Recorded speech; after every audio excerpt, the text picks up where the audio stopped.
Assalamualaikum warahmatullahi wabarakatuh. Perkenalkan, nama saya Yaki Aksan dari Prodi Ekonomi Pembangunan NIM 57.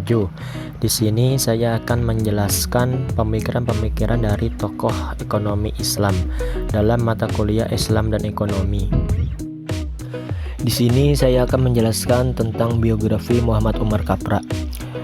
Dia lahir di daerah Pakistan pada tanggal 1 Februari 1933. Dia meneruskan pendidikan strata 1 dan magister di Karachi, Pakistan. Gelar dia mendapatkan PhD pada bidang ekonomi. Buku kajiannya yaitu dengan berjudul The Economic System of Islam, A Discussion, Its Goal and Nature, London 1970. Pemikiran ekonomi. Pemikiran ekonomi dari Muhammad Umar Kapra mempunyai kiprah tidak sedikit dalam dunia ekonomi Islam. Menurutnya, tujuan dari berekonomi adalah membantu manusia untuk merealisasikan tugasnya sebagai khalifah di muka bumi. Di sini terdapat konsep-konsep pemikiran. Ada 3 buah konsep dari pemikiran Muhammad Umar Kapra. Yang pertama, ada konsep falah dan hayatan toibatan. Apakah itu? Yaitu setiap masyarakat atau sistem ekonomi pasti didominasi oleh pandangan dunianya sendiri yang didasarkan pada sejumlah asumsi kepercayaan, baik itu implisit ataupun eksplisit, mengenai asal-muasal alam semesta dan hakikat manusia di dunia. Strategi ini harus dimiliki jalan efektif untuk mengadakan restrukturisasi sosioekonomi dengan tujuan mendorong transformasi sumber daya dari suatu penggunaan kepada penggunaan lain, sehingga tercapailah alokasi dan distribusi yang paling optimum dan merata.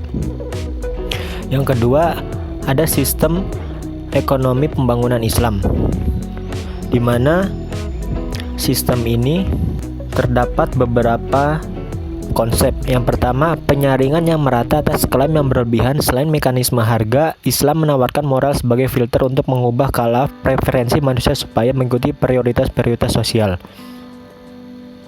Yang kedua, ada motivasi. Motivasi di sini merupakan maslahat individu dapat dipenuhi dengan nafsu kelakuannya, namun masalah ini di akhirat tidak akan dipenuhi kecuali dengan berperilaku yang tidak merugikan orang lain.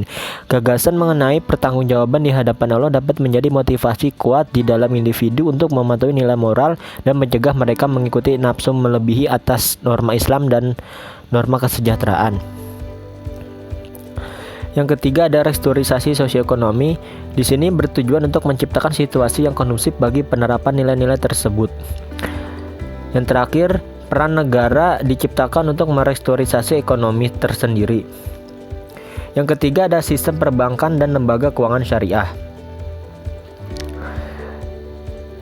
Di sini ada 2 konsep. Yang pertama, perbankan dan lembaga keuangan syariah. Kapra menyatakan bahwa dalam suatu sistem keuangan Islam adanya bank syariah sebagai instrumen pendukung adalah suatu keniscayaan. Bank syariah dengan sistem corporate governance dan manajemen yang baik akan memperkuat pergerakan keuangan Islam, meminimalisir kegagalan, dan diharapkan mampu mewujudkan keadaan sosioekonomi dengan pelarangan bunga. Yang kedua, negara kesejahteraan menurut Islam. Menurut Kapra, sejahtera bukan berarti yang kaya, namun yang ideal, yaitu keadaan di mana terjadi keseimbangan antara keadaan material dan spiritual yang diperoleh dari sumber-sumber daya yang ada. Oleh karena itu, negara Islam dapat dikatakan menjadi negara yang sejahtera atau ideal bila mana martabat dan moral yang di dalam masyarakat itu meningkat. Kewajiban-kewajiban masyarakat sebagai khalifah di bumi terhadap sumber daya alam telah ditunaikan, dan tegaknya keadilan serta lenyapnya penindasan. Negara sejahtera menurut Islam bukanlah negara kapitalis ataupun sosialis, akan tetapi negara dengan konsep Islam dan kehidupan yang Islami.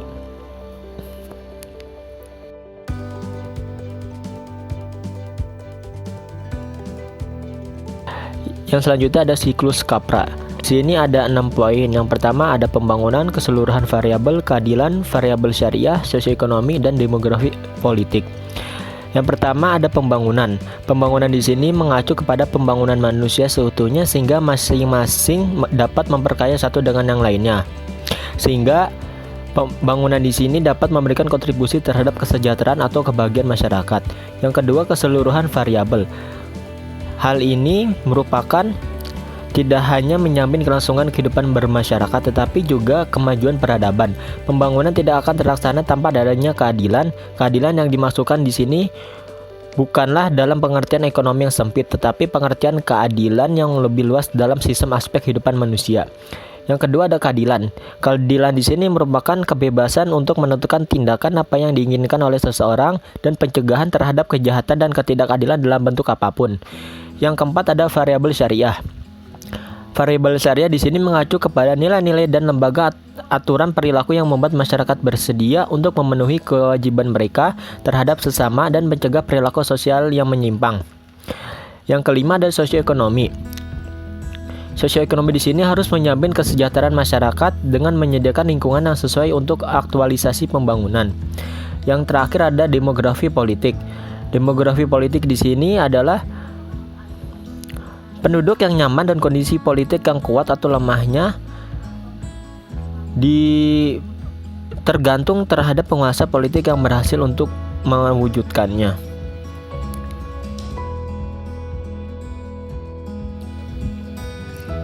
Yang selanjutnya ada ekonomi konvensional versus ekonomi Islam. Di sini terdapat beberapa macam konsep. Yang pertama ada sistem ekonomi kapitalis, di mana sistem kapitalis ini ciri-cirinya yaitu terdapat kelangkaan yang terjadi karena adanya benturan antara kebutuhan manusia yang tidak terbatas dengan terbatasnya barang-barang ekonomi yang tersedia. Pandangan tentang nilai barang nilai merupakan suatu sarana untuk melihat faedah suatu barang dan jasa, juga untuk menentukan kemampuan produsen dan konsumen. Yang ketiga, peranan harga dalam distribusi. Struktur harga sebagai titik pertemuan antara penawaran produsen dan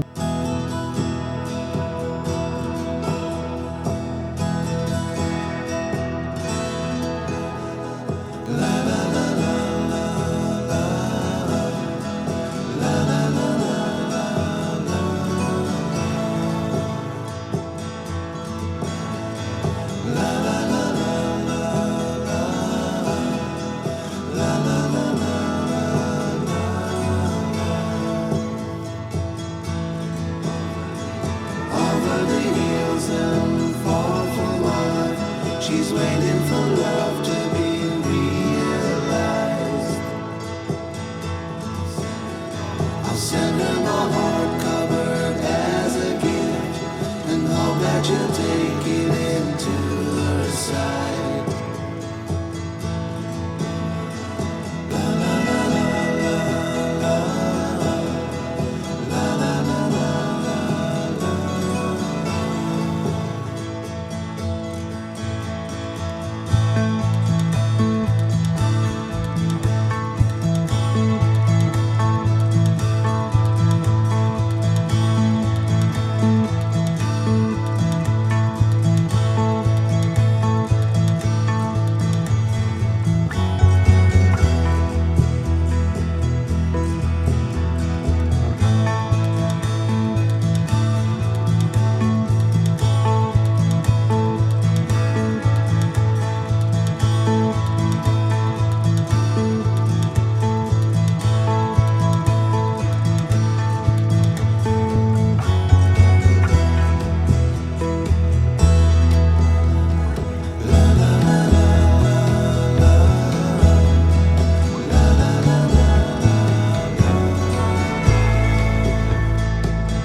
permintaan konsumen merupakan metode distribusi dalam sistem ekonomi kapitalis.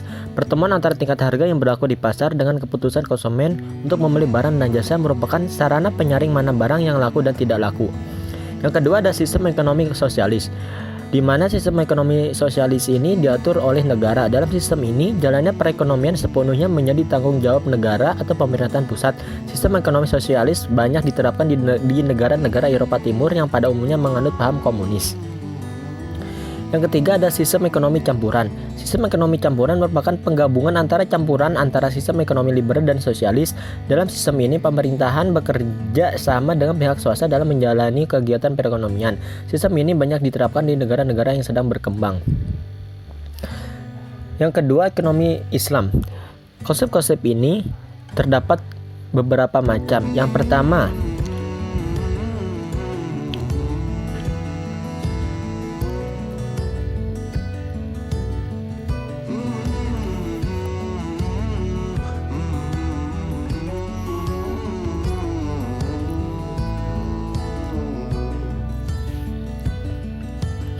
pertama, ada rational economic man, di mana ilmu ekonomi konvensional sangat dipengaruhi oleh asumsi bahwa tingkah laku individu adalah rasional. Yang kedua ada positivisme.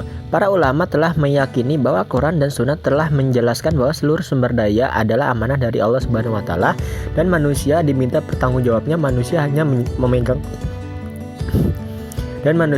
diminta pertanggungjawabannya di akhirat kelak. Manusia sebagai pemegang amanah dari yang diberikan oleh Allah Subhanahu wa taala. Keadilan. Menurut Al-Quran, penerapan keadilan adalah salah satu tujuan utama dari risalah para rasulnya.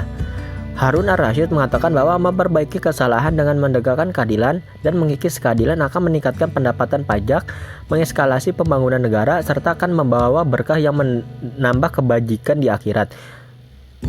Ibnul Khaldun juga mengatakan bahwa mustahil bagi sebuah negara untuk dapat berkembang tanpa adanya keadilan.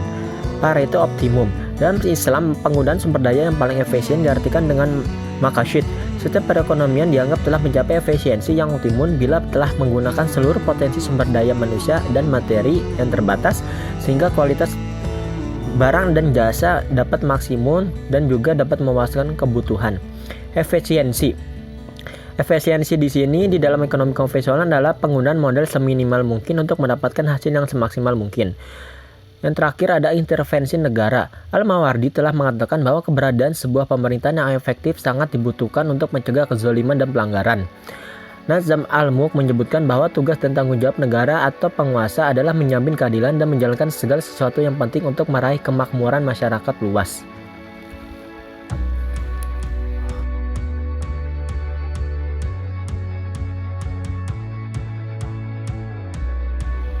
Terima kasih atas penyaksiannya dari audiens semuanya.